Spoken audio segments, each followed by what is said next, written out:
Great from Mr. Vito, moving his opponent around.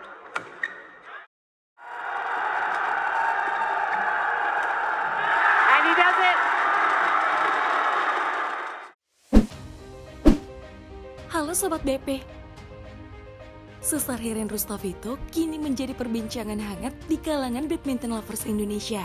Bagaimana tidak, ia menjadi penentu kemenangan Indonesia di semifinal Thomas Cup 2022 kemarin melawan Jepang. Merupakan tunggal putra pelapis ketiga, tentunya masih banyak yang belum mengenal siapa Vito ini. Untuk itu, berikut kami sajikan fakta-fakta menarik tentang Cesar Hiren Rustavito.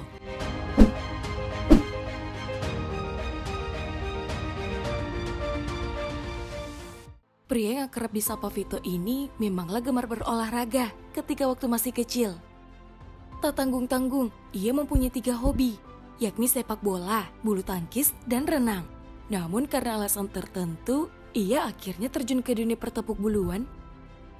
Pria yang lahir di Sukoharjo, Jawa Tengah ini menapaki jalan terjal sebelum akhirnya berhasil masuk pelatnas. Pertama, ia harus keluar kota untuk bisa berlatih di salah satu klub yang berada di kota Solo, yakni Klub Merpati. Sayangnya belum lama ia bergabung, klub tersebut sudah harus bubar. Meski begitu, hal ini tidak membuat Vito patah semangat. Bahkan, saking inginnya menjadi atlet profesional, Vito sempat membangun klubnya sendiri, dibantu oleh keluarga dan teman-temannya. Klub tersebut ia namakan Manunggal Sakti Solo. Karena ingin menimba ilmu yang lebih, ia pun kemudian mencoba keberuntungan dengan mendaftar ke PB Jarum Kudus. Ia pun berhasil masuk pelatnas di tahun 2012, usai menjuarai PON 18.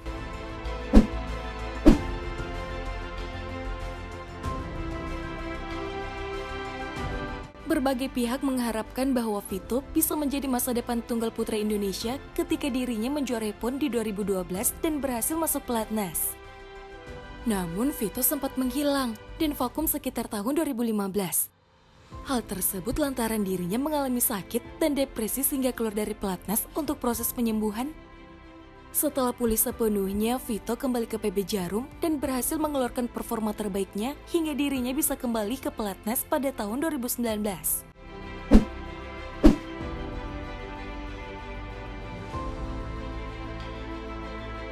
Semenjak berkarir di dunia pertepuk buluan, Cesar Hiren Rustavito sudah meraih beberapa gelar prestisius, seperti 2 gelar juara Indonesia International Challenge, 2 gelar juara International Series, serta gelar juara di Vietnam Open 2018 dan Rusia Open 2019. Di ajang beregu, Vito juga sempat membantu Indonesia dalam meraih beberapa emas, seperti di Asian Games 2019, Asia Team Championship 2020, dan Thomas Cup 2020. Atas prestasinya tersebut, saat ini Vito menduduki peringkat 24 dunia.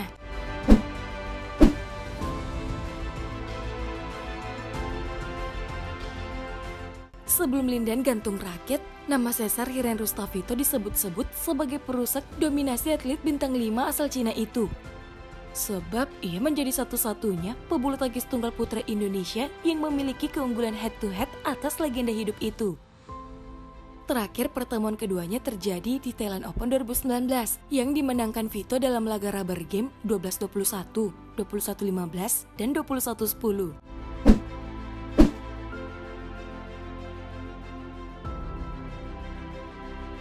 Cesar Hiren Rustavito menjadi penyelamat Indonesia ketika melawan Jepang di babak semifinal Thomas Cup 2022. Awalnya Indonesia berada di atas angin berkat kemenangan Anthony Ginting dan pasangan dadakan Kevin Sanjaya Muhammad Ahsan.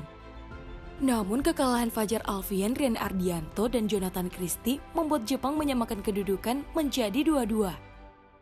Untung saja, Vito berhasil menyegel tiket final usai mengalahkan Kode Naraoka dengan 2 game langsung skor 21-17 dan 21-11. Bukan kali ini saja, Vito menyelamatkan langkah tim Indonesia di Thomas Cup 2022. Pebulu tangkis peringkat 24 dunia itu juga menyelamatkan tim saat melawan Korea Selatan di fase grup. Saat Vito turun di partai ketiga dalam posisi Indonesia tertinggal 0-2 dari Korea, Vito kemudian menang atas John Hyuk Jin untuk memperpanjang nafas Indonesia hingga akhirnya tim menang 3-2. Tak hanya itu, Vito juga beberapa kali jadi pahlawan saat Indonesia menjuarai Thomas Cup 2020. Dalam pertandingan fase grup melawan Thailand dan Taiwan, Vito sukses memenangi partai terakhir saat kedudukan imbang 2-2. Kemenangan-kemenangan Vito itu memastikan Indonesia finish sebagai juara grup. Dia kemudian tidak main di fase gugur karena Indonesia selalu bisa mengamankan kemenangan sebelum partai kelima. Cesar Hiren Rustavito berarti punya rekor sempurna di Thomas Cup selama karirnya bermain tepuk bulu. 7 kali diturunkan, Vito selalu meraih kemenangan.